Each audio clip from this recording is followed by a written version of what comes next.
Hello, dear children. Please take out your social studies books. Let us begin with the next lesson, Responsibilities of a Good Citizen. In this lesson, my dear children, we will learn what is the meaning of citizen and who are good citizens and what are the responsibilities of a good citizen. Okay, first of all, children, let us discuss this. Name the President and Prime Minister of India. Who is the President of India? Ramnath Kovind. And who is the Prime Minister of India? Narendra Modi. Who is the Chief Minister of the state where you live? The Chief Minister of the state Jharkhand is Hemant Soren. Let us begin with this lesson, my dear children. When we study history, we learn about a past.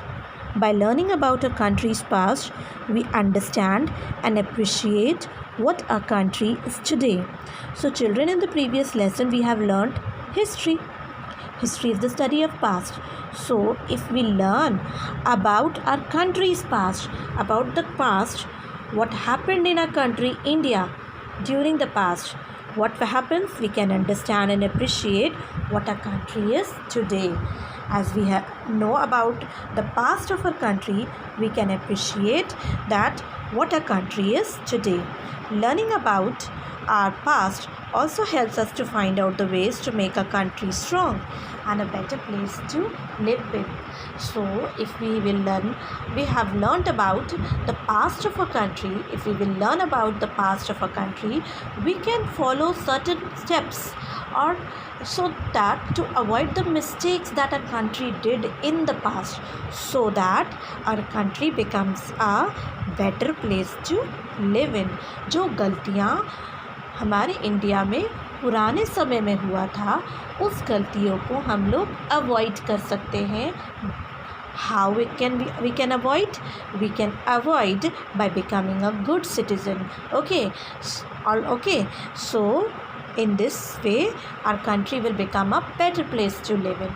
But it is the responsibility of every citizen of India to make our country a better place to live in. See, let us learn how to become a responsible citizen for a betterment of country.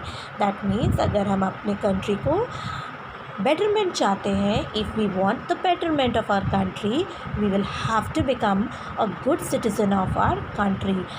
The good people living in a country can only make a country a better place to live in. Now, what is civics? Before understanding how we can become a good citizen, a good people of India, we should first know what is civics. People living in a particular country are called as citizens. Children, we the people of India, where do we live? We live in India. So, we are known as the citizens of India. Okay? We can contribute towards the progress and development of a country by being good citizen. To become good citizen, we must learn about our government, our rights, duties, responsibilities towards our country. So if we have to become a good citizen, my dear children, what we have to do? We have to learn about our government. We have to learn about our government. What is the meaning of government? Take the example of your school. Your school is looked after by a group of sisters. They look after your school. In the same way, our country, India, is looked after by a group of people. They are known as what? Government. Understood? Okay. Our rights, duties and responsibilities. So if we have to become a good citizen, we should know about our government, we should know about our rights, हमारा हक, our duties, what work we should do, our responsibilities. Like, my dear children,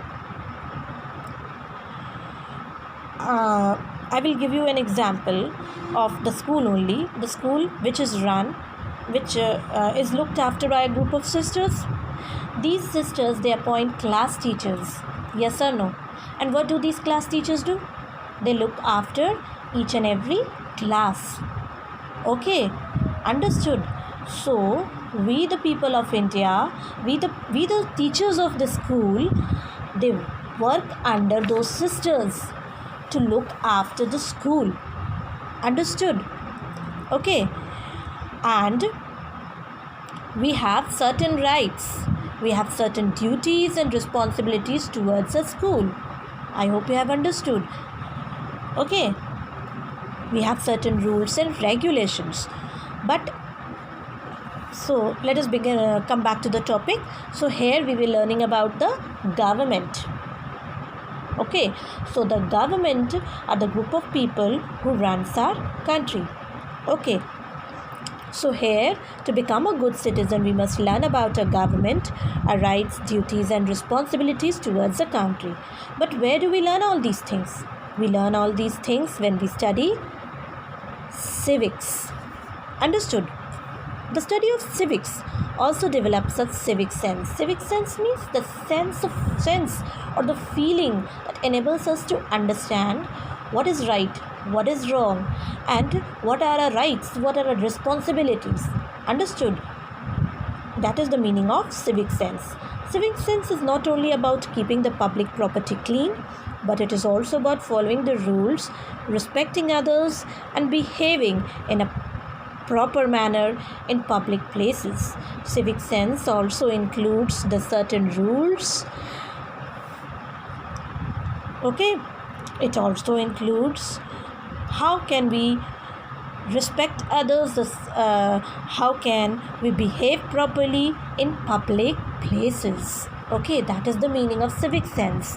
That means whenever you visit any malls or cinema halls, or even you are walking on the road, you have certain rules and regulations, you have certain responsibilities to behave properly in those public places.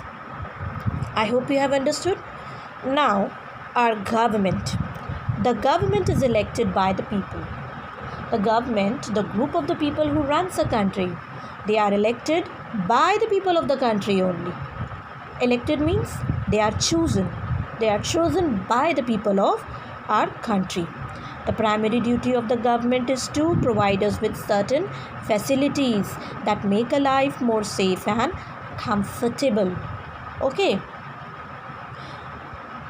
Like in our school, our sisters, they work to provide us all the facilities to the school so that our children can study well.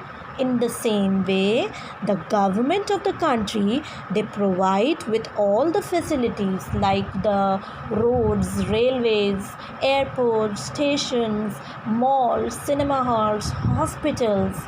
These all are provided by the government of India so that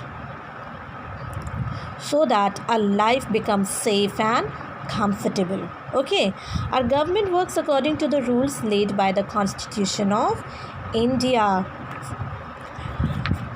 Our government, they work according to the rules. There are certain rules and regulations according to which our government work.